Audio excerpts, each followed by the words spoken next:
عزیزان گرامی وقار، اسلام عبادات اور معاملات دونوں کا مکمل دستور ہے۔ جب اسلام کی بات کی جائے اور دین کی بات کی جائے تو لوگوں کو ایسا لگتا ہے کہ صرف عبادت کی بات کی جا رہی ہے، نہیں بلکہ اسلام پورے نظام حیات کا نام ہے۔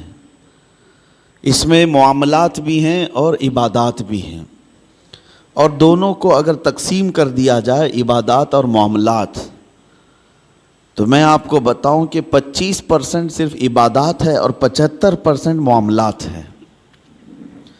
عبادات جیسے نمازیں ہو گئی، یہ عبادات کے حصے میں آ گئے، روزے، حج، زکوٰۃ، یہ سب عبادات کے معاملات میں ہیں۔ لیکن معاملات میں جو ہے بہت لمبی فہرست ہے۔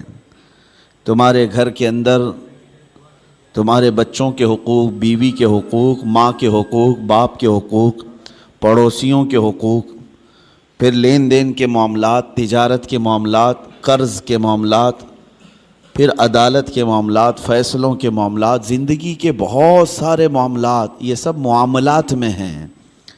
اور اسی لیے فرمایا گیا کہ جو بندہ معاملات میں اچھا ہے وہی اصل دیندار ہے۔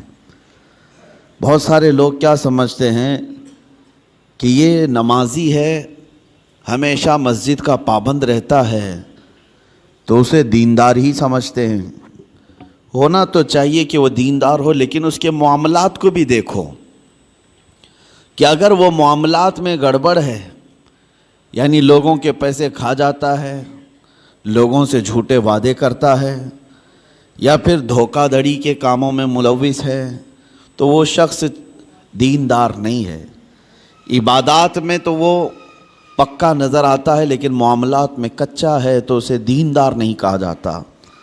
اسی لیے نبی پاک صلی اللہ تعالیٰ علیہ وسلم نے سختی کے ساتھ معاملات کے بارے میں بہت احکامات نافذ فرمائے، یہاں تک کہ حقوق بھی جو ہیں وہ دو قسم کے ہیں، حقوق اللہ، حقوق العباد۔ کچھ گناہ ایسے ہیں جس کا تعلق آپ نے ایسے گناہ کیے جس کا تعلق اللہ سے، اللہ کی نافرمانی سے، شراب پیا، نمازیں چھوڑ دیں، یا کوئی اور گناہ کیا، یہ وہ گناہ ہیں جس سے اللہ کی بارگاہ میں آپ کو معافی طلب کرنی ہے، اور اللہ کریم ہے، رؤوف و رحیم ہے، جب وہ چاہے معاف فرمائے۔ لیکن کچھ گناہ ایسے ہیں جن کا تعلق بندوں کے حق سے ہے۔ کسی کا پیسہ لے لیا اور اس کو دیتا نہیں، کسی کو اذیت دیا، مار پیٹ کیا، گالی گلوچ کیا، یہ سب بندوں کے حقوق ہیں۔ اور اس کے بارے میں نبی پاک صلی اللہ علیہ وسلم نے ارشاد فرمایا، جب تک بندہ معاف نہیں کرے گا اللہ معاف نہیں فرماتا۔ یہ سخت قسم کے احکام ہیں، اسی لیے ہمیں زیادہ طور پر اہتمام معاملات میں کرنا چاہیے۔ آج دنیا بھر میں ہماری ایک امیج بن کر کے آ رہی ہے کہ ہم معاملات میں کچے ہوتے ہیں۔ مسلمانوں کے ساتھ لوگ لین دین بند کر چکے ہیں، تجارت کرنے میں ہچکچاتے ہیں۔ ایک دو جگہ نہیں، بہت ساری جگہوں پر میں نے یہ بات اپنے کانوں سے سنی، لوگ کتراتے ہیں۔ کیوں؟ بہت سارے لوگ تجارت کرنے پر لگے تو ہیں، ان کی داڑیاں بھی ہیں، ٹوپیاں ہیں، لیکن وہ جھوٹ بولتے ہیں اور سامنے والے کو دھوکہ دیتے ہیں۔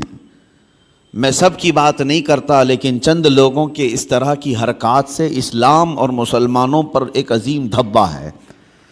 اور یہ بھی فرمایا گیا کہ جب معاملات میں تم کچے ہوگے تو آزمائش میں مبتلا ہو جاؤ گے، مصیبتوں میں گرفتار ہوگے، اور